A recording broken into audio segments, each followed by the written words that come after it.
Hi everybody, welcome to the Ethnic American channel. There is a different longer video that's in the works and I'm going to upload later in the future. However, while I'm working on that video, a sister sent me this article from the Ministry of Foreign Affairs of the People's Republic of China. Okay, I'm going to link the description, or I'm going to put the link to this article in the description so that you guys can read this in its entirety. But I just want to touch on a couple of points that this article makes and talks about. And it's about the American genocide of the Indians. Now, when we go into reading this, they use Native Americans, Indians, and indigenous interchangeably. But the points that we're going to take a look at and that we're going to make comparisons to actually have way more in common with the American bronze people, the actual copper-colored Americans that are called so-called black people today, than the mixed Mongoloid Native Americans that you think of when you hear Native Americans. And before we go into this, yes, the Native Americans were slaughtered in a lot of cases by the Caucasians that were coming over here and that wanted their land or that didn't like them or who wouldn't side with them against us and all those things. I'm not saying that didn't happen. I'm not saying there weren't conflicts and stuff between the Caucasians or the Europeans and the Native Americans that were over here. However, a lot of the things that this article talks about, such as consistent cultural genocide lasting all the way to present day, sterilization experiments that were ongoing,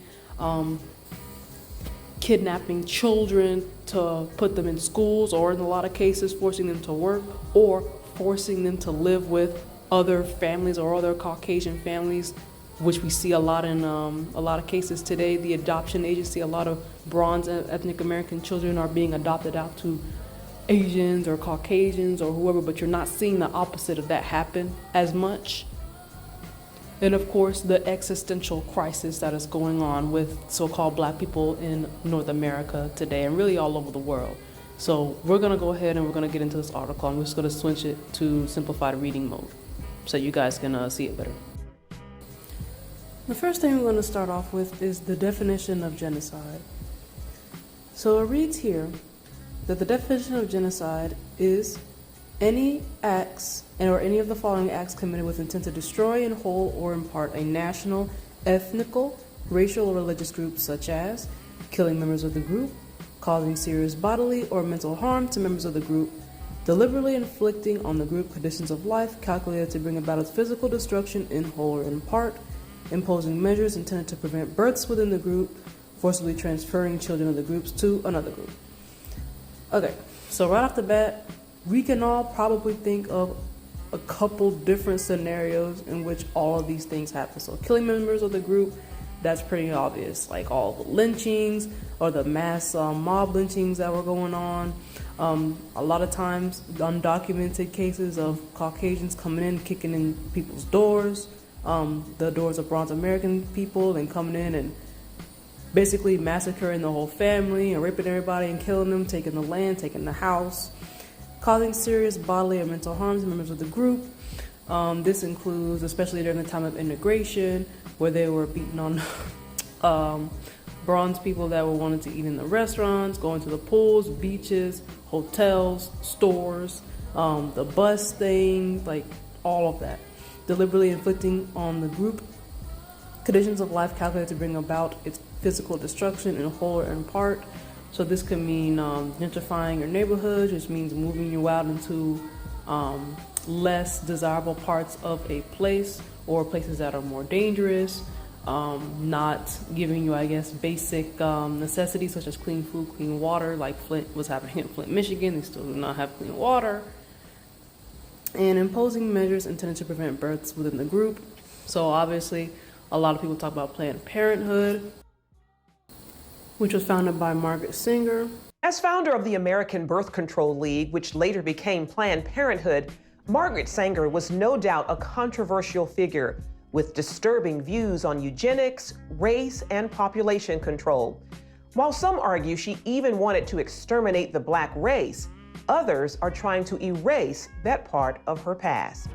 The Mike Wallace Interview. In the eyes of some, Margaret Sanger has been a heroine. In the eyes of others, she's been a destructive force. Who is known for being a racist, or if you didn't know, she was a racist and actually said that black people, black women specifically, should be sterilized. Not to mention the undocumented, and in some cases documented, you might have seen cases in the news where, I don't know, black women went for a routine procedure. She ended up getting, a hysterectomy. So basically her reproductive organs were removed so you know how long to have children. Or she was mismedicated, which means that the doctor or the nurse or somebody didn't check. So they say they didn't make sure that she got the right medications. So they ended up giving her a medication that made her sterile. Errors filling Tamika Thomas's prescriptions. They ended up giving her a drug meant to terminate the pregnancy for which she had fought so hard. They did exactly the opposite of what I was trying to do. Not okay. Not at all. Those things that still happen today in 2024, and forcibly transferring children of the group to another group.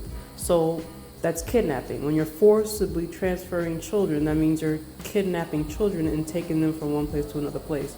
So this could be when the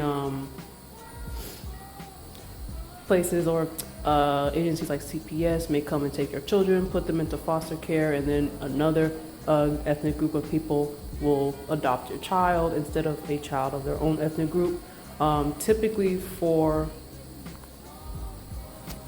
with some kind of underlying motive. Here it says, according to historical records and media reports, since its founding, the United States has systematically deprived Indians of their rights to life and basic political, economic, and cultural rights through killings, displacements, and forced assimilation in an attempt to physically and culturally eradicate this group. Even today, Indians still face a serious existential crisis. Now, let's go back over each of these points. So basic political, economic, and cultural rights. We know that there's been a long history of so-called black people or the real American Indians fighting for political rights, for political representation, for economic representation, or even just having their own or our own economy, such as what you would call the Black Wall Street. But there were multiple different areas where we had our own towns, we had our own economies going on, in which they came in and they bombed the areas, or they came and or the Caucasians came and just wiped the whole place out. Just a mob of them came and were killing a bunch of bronze people to drive them out of an area, which destroys businesses, that destroys the economy of that place. And of course, cultural rights, which means you are not allowed to express your language, you're not allowed to express your actual heritage. Now, this is interesting because we'll say, well, they just don't want us to be African, but there has not been an instance where they do not want us to express ourselves as African. You go and you talk about you African this, and you wear dashiki and the Afro beats and all that stuff, and you call yourself African American, and you try to look for your people in Africa, you don't get any problems. But when you have actual documentation, actual genealogical research from the government, you're not making this stuff up, from the government, when you have actual census records, when you have actual birth certificates from like the 1800s or the early 1900s that you didn't make up, these are real, showing that these the census papers were either forged, and your family members were classified as black or colored or Negro or whatever. And you can prove, a lot of cases you can prove which tribe that you came from, even though technically we're all Americans. But my point is, when you do genealogical research, at some point you're probably going to find that somebody in your family was part of some tribe legally. So you have the evidence. That's when they get angry, because they don't want you to culturally express your real heritage. So that's why genocide does not just encompass physical killings, because what happens if you can't kill all these people? Because they're lying about how many of us there are here.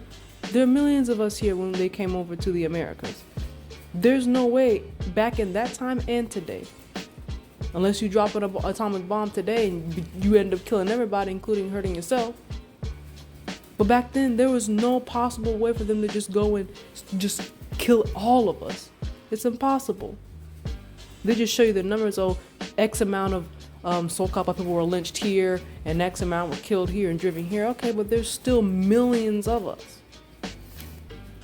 So there's no way they could physically eradicate us. So they tried to do a culture. They just said we came from another place. And if you want to, continue on and continue to teach your children the truth, well, this is what's going to happen to you.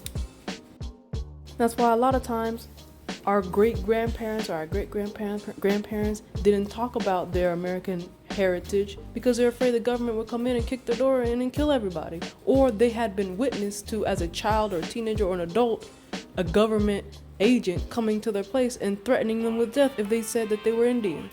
Use terrorist tactics to change others' identities. Right. Walter Pleckler was like the father of eugenics. And right around the 1900s, 1920s, he was reclassifying Native Americans as colored. If the census people came and they found out you were Indian, they would take you out back and shoot you in the head.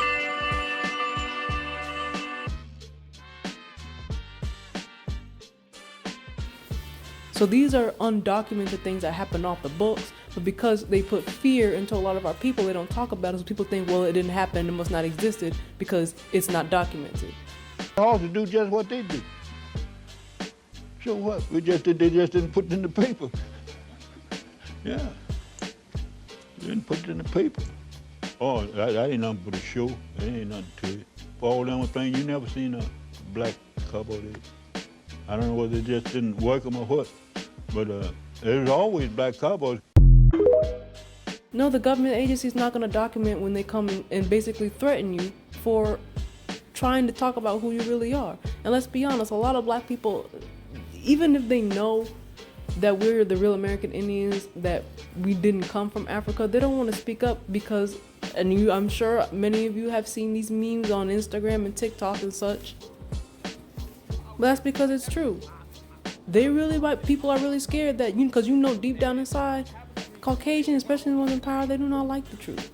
They don't want to hear that from you or from anybody else. And anytime you say something they don't like, they get mad and they want to send out somebody to get rid of you.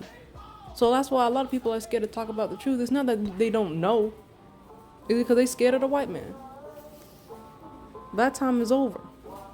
You're scared of somebody who's scared of you. For example, here it reads, they call us the merciless Indian savages, and slandered so-called Native Americans as the merciless Indian savages. But we were so merciless, how come the United States exists today? If we were as merciless as they're saying, there's no way the United States would even be here. We wouldn't have allowed these Europeans to come over here and set up shop if we were so merciless. If that's how are you going around and just going and killing all these people? You're going here and going there with no help. If we were just so merciless and so barbaric, how are you going around doing all these things? You didn't even have that big of an army coming over here. You had to ship so many people over here. They didn't even start doing that until the late 1800s.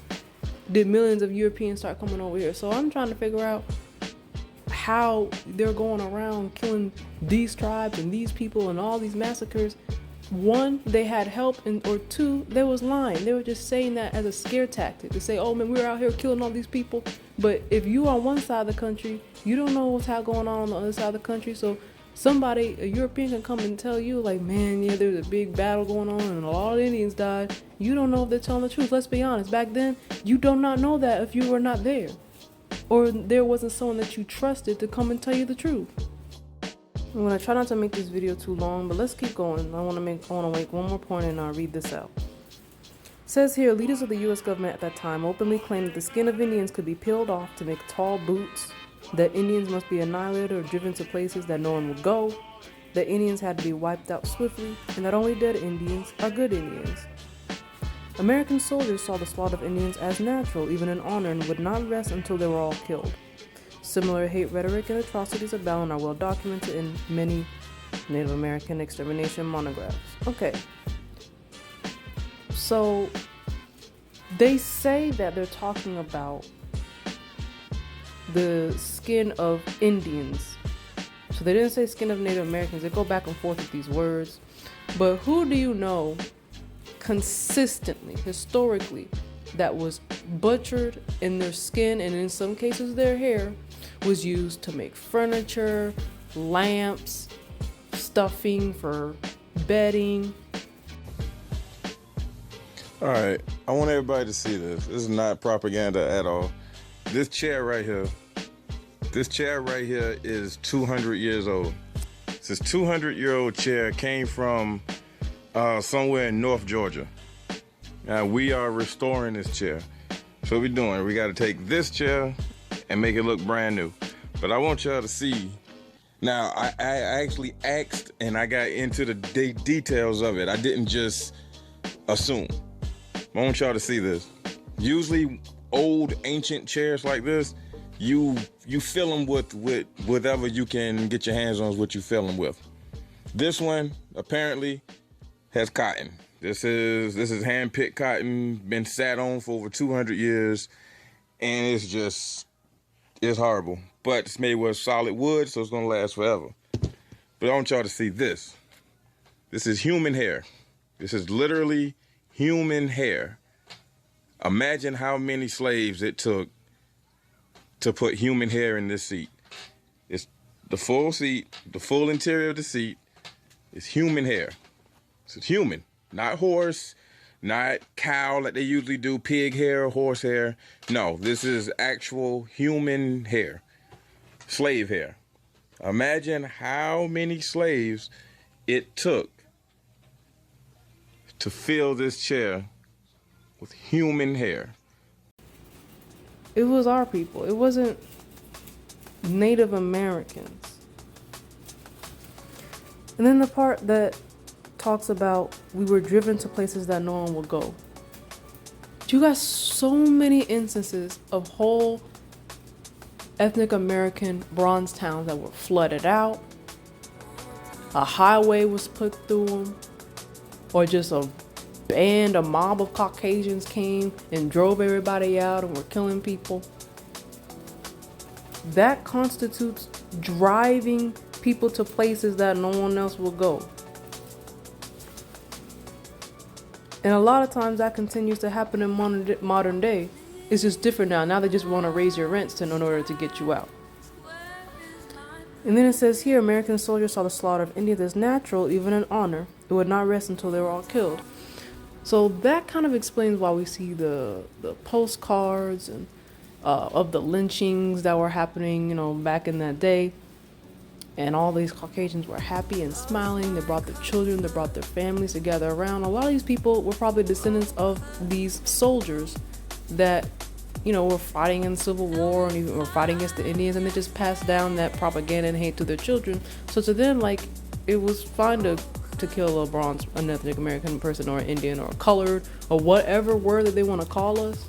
To them, it was fine and perfectly normal. That's why they did that. And then here it reads, in 1814, the U.S. government decreed that it would award $50 to $100 back in 1814 for each Indian skull surrendered.